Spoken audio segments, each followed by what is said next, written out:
Dans cette édition, la visite d'État en Côte d'Ivoire du président nigérian Goodluck Ebele Jonathan. Journée mondiale de la lèvre, c'est aujourd'hui que la Côte d'Ivoire célèbre officiellement l'événement. Concernant le Kenya, dernier jour de campagne pour la présidentielle, elle débute lundi. Madame, Monsieur, bonsoir. Merci de vous informer sur RTI 2. On commence par la visite d'État de 48 heures du président nigérian Goodluck Ebele Jonathan. Un séjour à Yamoussoukro, une communication à Abidjan devant le Parlement ivoirien. En somme, un séjour fructueux avec à la clé la mise sur pied d'une commission mixte pour le développement de la sous-région. Le point de cette visite d'État avec Franck Kouayou. Travailler ensemble afin de bâtir une nation forte. L'on pourra résumer ainsi la visite du président Goodluck Jonathan aux élus du Parlement ivoirien réunis pour la deuxième session extraordinaire de l'année 2013. Une visite, notons-le, qui entre dans le cadre général d'une visite de travail. Le chef de l'exécutif nigérian étant venu avec des membres du gouvernement, mais aussi des hommes d'affaires. Premier axe du discours de Goodluck Jonathan, le partenariat économique, pays phare de la sous-région ouest africaine, la Côte d'Ivoire et le Nigeria ont tout intérêt à travailler ensemble. Et l'autre, parlant de sa vision de la CEDEAO, la communauté économique des États de l'Afrique de l'Ouest, le dira, nous ferons de notre mieux pour accroître le niveau économique de nos États.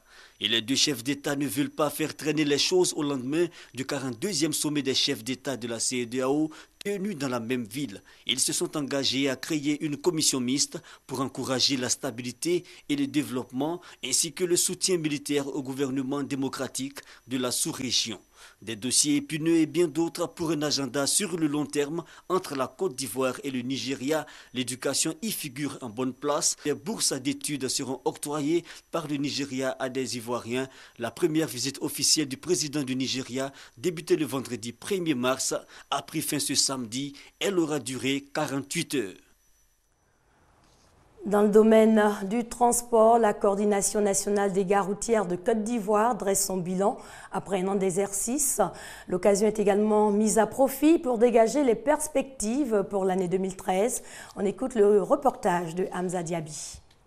La Côte d'Ivoire est classée deuxième pays de la CEDEAO où sévit le racket après le Mali, selon le dernier rapport de l'Observatoire des pratiques anormales de l'USAID, l'Agence des États-Unis pour le développement international. Un fléau qui mine tous les secteurs d'activité. Le transport n'y échappe pas, mais des pistes sont explorées pour l'éradiquer de ce secteur. À partir de maintenant, personne n'a le droit de remettre 5 francs à un agent des forces de l'ordre en service. Si vous faites cela, vous êtes un corrupteur et vous êtes passif d'une arrestation.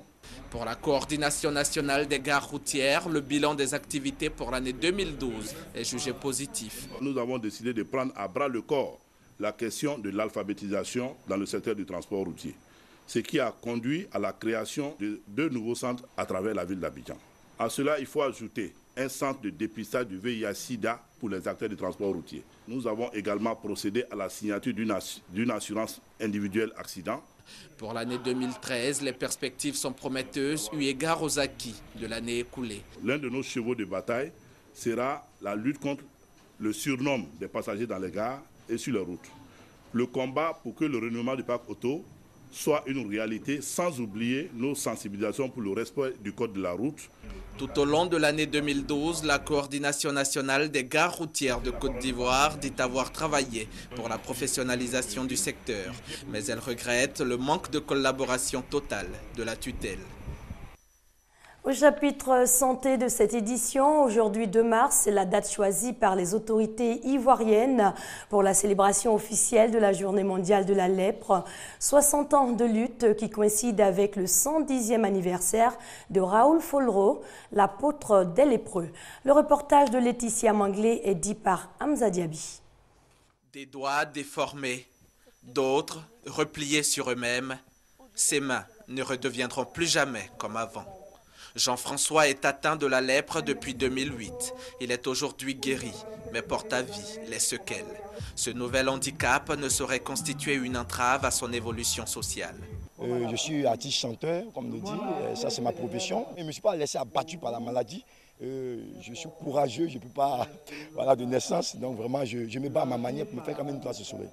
Jean-François est certes un cas isolé, mais en Côte d'Ivoire, 1030 autres personnes sont affectées par la maladie. Un chiffre qui dénote des avancées de la Côte d'Ivoire en matière de lutte contre la lèpre. Mais pour les experts de la santé, d'autres campagnes de sensibilisation ne sont pas de trop. Bon, la lèpre est une maladie dermatologique qui se manifeste par une tache claire qui apparaît sur la peau. C'est une tache qui est insensible, c'est-à-dire indolore. La lèpre, elle se soigne de nos jours en 6 ou 12 mois selon la forme de la maladie. Le traitement, il est disponible et il est gratuit. De 120 000 cas en 1960 à 859 cas en 2011, les avancées sont notables selon la ministre de la Santé et de la lutte contre le sida. Cependant, l'objectif à atteindre à l'horizon 2015 demeure le 0 cas de lèpre en Côte d'Ivoire.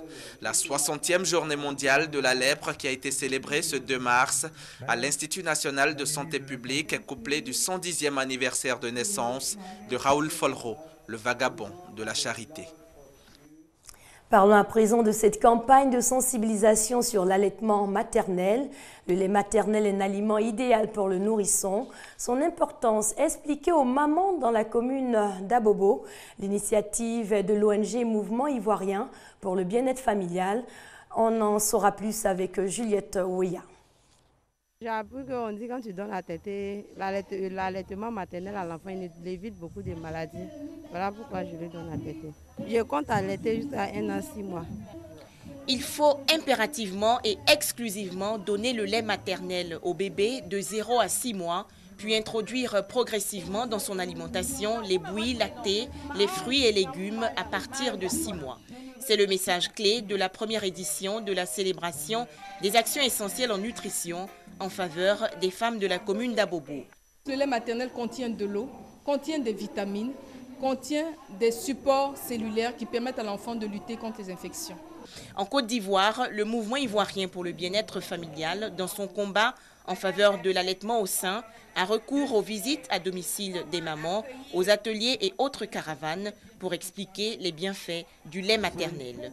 Selon la présidente du MIBEF, Madeleine Ba, en plus de la bonne croissance de l'enfant, l'allaitement au sein est également un moment d'intimité entre la maman et le bébé. Quand l'enfant tète même, il y a l'amour entre vous. Mais quand l'enfant n'a pas tété, quand il vient à un moment, donne mon argent, je vais partir. Non, il n'a même pas pitié. Plusieurs mamans ayant suivi régulièrement les visites prénatales dans les hôpitaux ont reçu des vivres et des non-vivres. Prochaine étape de la célébration, la région des Lacs à Tiébissou en septembre 2013. On reste dans la commune d'Abobo où l'heure de la réconciliation a sonné. Dans le village ébrié d'Anonkwa-Kouté, les populations qui ont vécu des heures chaudes lors de la crise post-électorale veulent tourner la page. Et ce sont les femmes baoulées qui sont en première ligne. Michel Digré. 2 années après la crise post-électorale, la vie a repris à Anonkwa 3 dans la commune d'Abobo. Les enfants ont retrouvé le goût du jeu, les parents, eux, renouent avec les activités économiques. La guerre est venue, on a vécu la guerre. En tout cas, ça va, aujourd'hui ça va. Je vais à Ignam, mais maintenant Ignam en douce et puis en voie, je vais un peu. Mon salon était ouvert avant la crise, mais c'était un peu dur, mais maintenant ça va. Les clients commencent à venir un peu. Les habitants d'Anonkwa 3 sont tout de même conscients que la relance des activités économiques peut être fragilisée si la cohésion sociale n'est pas consolidée. Les femmes baoulées du village ont décidé de s'engager pour la réconciliation à Anonkwa 3 après les tensions et affrontements interethniques au cours de la crise post-électorale. Nous avons demandé que chacun oublie ce que l'autre a fait. Que chacun oublie les injures de son voisin. L'amour est plus fort que tout. Ce quartier, c'était un quartier sinistré. Tout le monde avait fui. Il faut aujourd'hui que les habitants arrivent à communier ensemble. Tourner la page sombre du passé et regarder dans la même direction. Pour gagner le pari du développement, les femmes d'Anonkwa 3 y croient et sont convaincues d'y arriver. Un nouveau-né dans le monde du spectacle, Afriki Mousso, une initiative qui vise la promotion de la femme africaine par les arts, la culture et la mode. L'événement est annoncé pour le 27 mars prochain. Des précisions avec Aimé Kouadiou. Promouvoir et valoriser la femme ivoirienne et africaine dans les domaines de l'art, la culture et de la mode. Voilà les enjeux de la première édition du festival Afriki Mousso, Femmes d'Afrique. Au menu de cet événement, des conférences débats sur l'égalité des chances, hommes-femmes dans l'éducation et l'emploi, la promotion du genre, la persistance des mutilations génitales féminines, l'exposition d'œuvres d'art, de produits artisanaux de potières et un défilé de mode également au rendez-vous. Nous voulons donner la parole aux femmes pour que les femmes puissent s'exprimer dans leur domaine de compétences parce que beaucoup de femmes sont compétentes, mais on ne les voit pas souvent.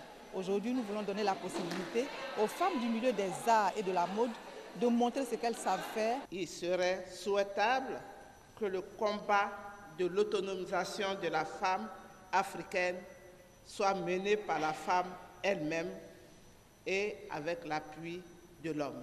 C'est pourquoi je voudrais saluer l'initiative d'Afriki Mousso qui entend promouvoir la femme à travers l'art et la culture, des secteurs d'activité qui depuis longtemps étaient réservés aux hommes.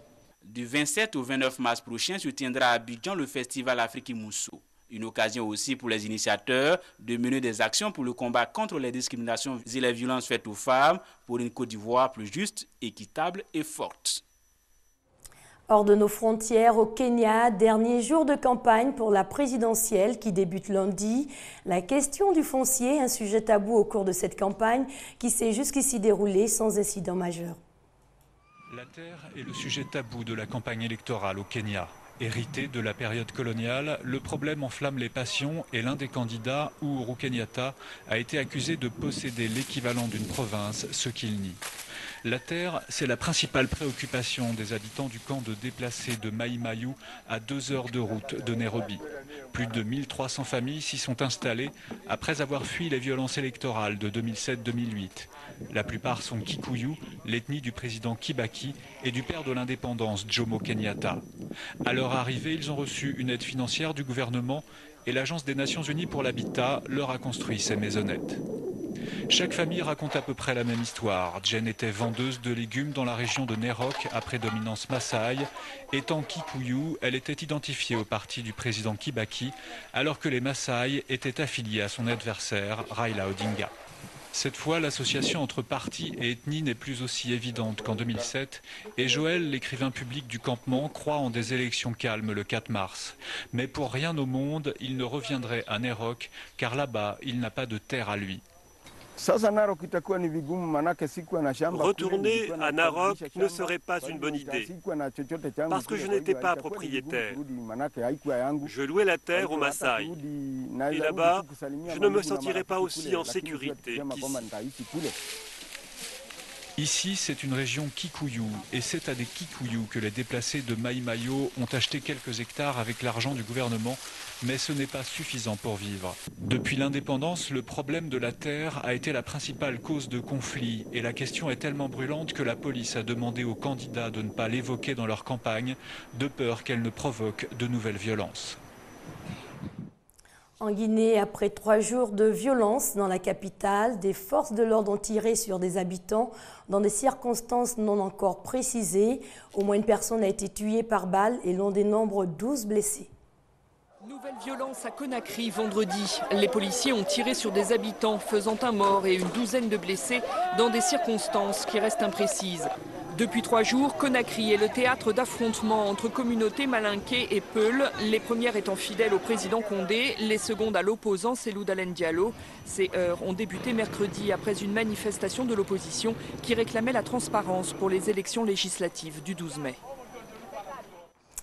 Et pour terminer, l'on apprend qu'une rencontre aura lieu lundi entre le président Alpha Condé et les acteurs politiques pour discuter des élections législatives, un scrutin repoussé depuis 2011. C'est la fin de cette édition. Demain, notre rendez-vous déjà à 12h30 avec le sourire de Ami Coulibaly Kanga. Bonsoir.